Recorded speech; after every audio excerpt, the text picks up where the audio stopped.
Bienvenue sur Africa 24 dans cette nouvelle édition du 12-15. Voici les titres de l'actualité.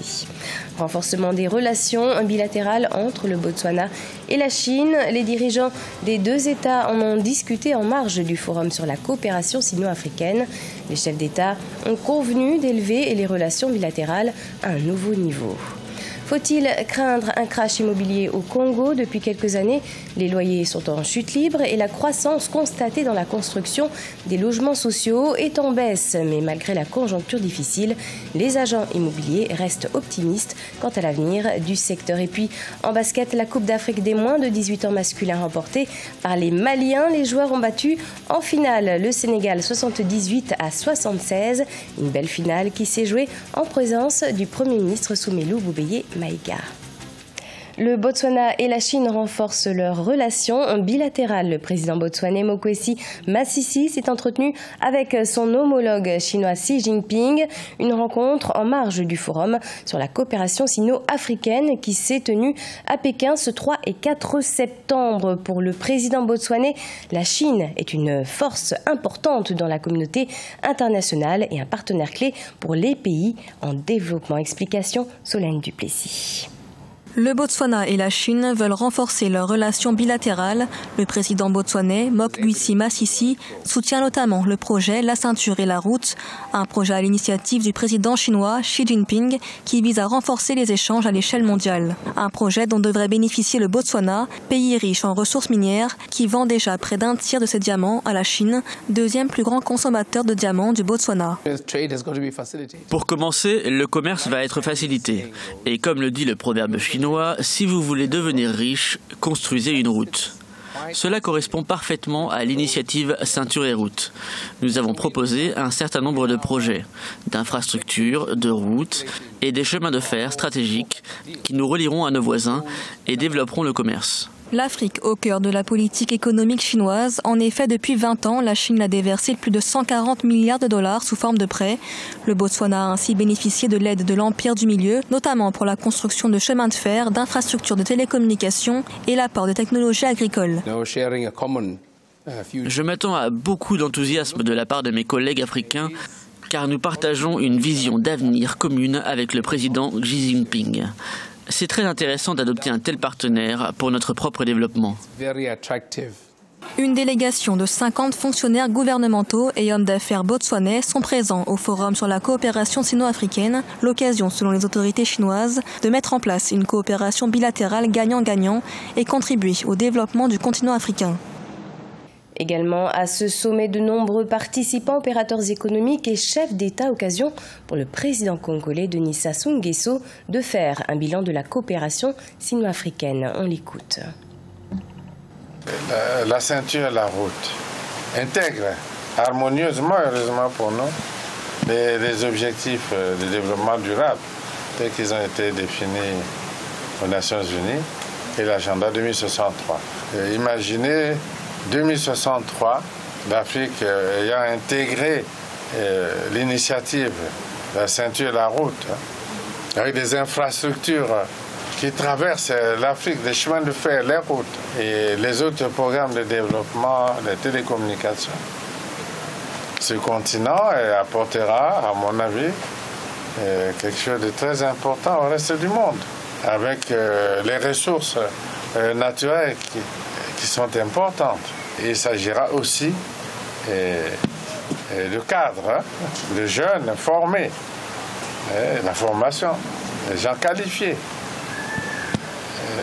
Je pense que à ce moment-là, cette initiative, la ceinture, la route, l'intégration de l'Afrique à l'économie mondiale, l'Afrique apportera quelque chose. Parallèlement au Congo, les tendances du marché de l'immobilier s'amenuisent. Depuis 2 ans, ce secteur connaît un ralentissement dû aux effets de la crise pétrolière qui frappe le pays. Conséquence, une baisse d'environ 45% des loyers, des difficultés de paiement, de nombreuses résiliations de baux et des logements vacants à Brazzaville comme à Pointe-Noire. On fait le point avec notre correspondant Eva Panzou. La crise économique liée à la chute des cours de pétrole n'a pas épargné le secteur de l'immobilier qui subit de plein fouet les conséquences de la conjoncture économique. L'offre est devenue supérieure à la demande. Cette tendance occasionne plusieurs vacances locatives avec une baisse des loyers de 45% pour la ville de Pointe-Noire où sont implantées l'ensemble des entreprises pétrolières ainsi que les cadres qui y évoluent. Une multitude de constructions qui se sont achevées en 2016 et surtout 2017, qui ne trouvent pas aujourd'hui locataires.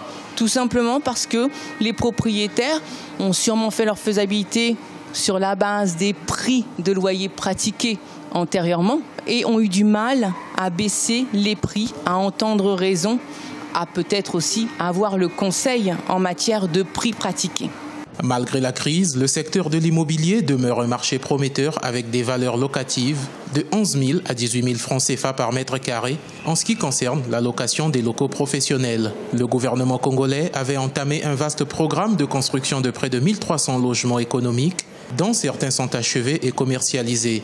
Selon les experts, cette crise doit aider les agents immobiliers à recentrer leur mission. Il est important que cette crise soit un vecteur pour pouvoir faire de l'immobilier ou gérer son entreprise dans d'autres domaines autrement.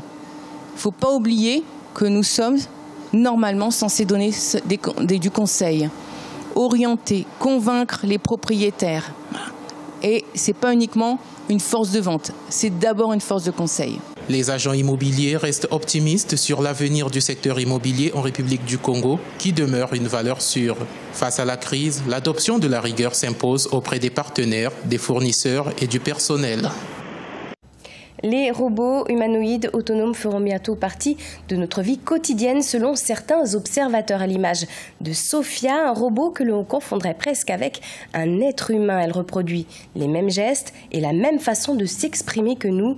Développée en partie dans un laboratoire éthiopien, ses créateurs espèrent aujourd'hui trouver plus de financement pour développer son intelligence artificielle. Reportage Radijatou Badawi.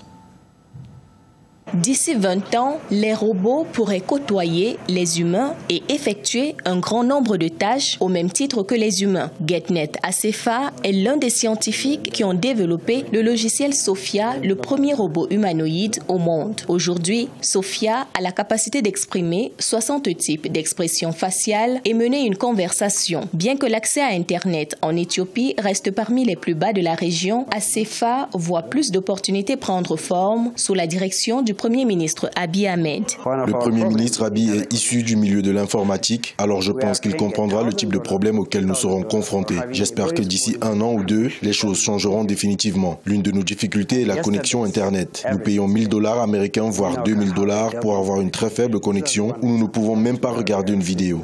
Au-delà des difficultés liées à la connexion Internet, les développeurs de logiciels éthiopiens veulent une reconnaissance de leur secteur d'activité afin de donner à l'Éthiopie les moyens de rattraper son retard. Si un jeune Éthiopien crée un logiciel et veut l'étendre en Afrique ou en Éthiopie, comment évaluez-vous ce logiciel? Combien vaut-il? Est-ce le prochain Snapchat ou le prochain Facebook? Il n'existe aucun moyen pour évaluer ce type de logiciel en Éthiopie pour obtenir un financement.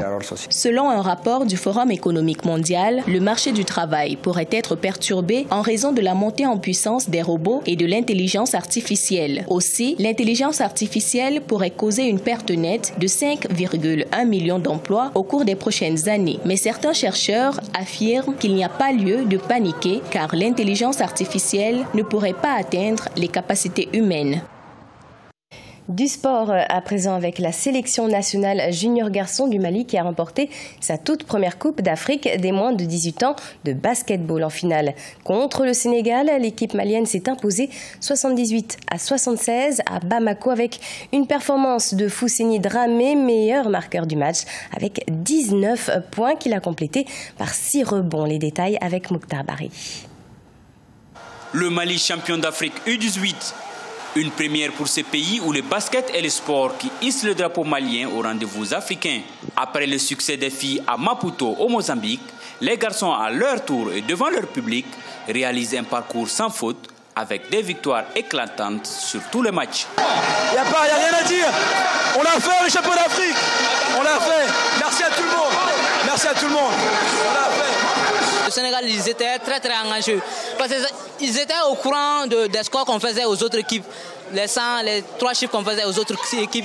Donc ils sont venus avec cette mentalité, ils se sont dit, ils ne vont pas nous battre comme les autres. Vous voyez, donc ils étaient engagés, mais heureusement que nous aussi on était plus engagés. Une belle finale en présence du Premier ministre malien Soumeylou Boubèye Maïga, où le Sénégal, l'adversaire du jour, s'est incliné sur le fil à 35 secondes de la fin, 78-76. Le Sénégal se console avec une place en compagnie du Mali à la Coupe du Monde des U19. Lorsque nous venions au vestiaire, on était mené donc de 9 points. Il a fallu vraiment défendre pour revenir à ce niveau-là. Et quand vous réalisez cette défense-là, c'est sûr que nous restons de plumes. Et sur le plan énergétique, on a beaucoup dépensé. Et les gosses ont craqué vers la fin. C'est ce qui n'a pas marché. Moi, je dis que le maître mérite sa victoire et il faut vraiment le féliciter par rapport à ça.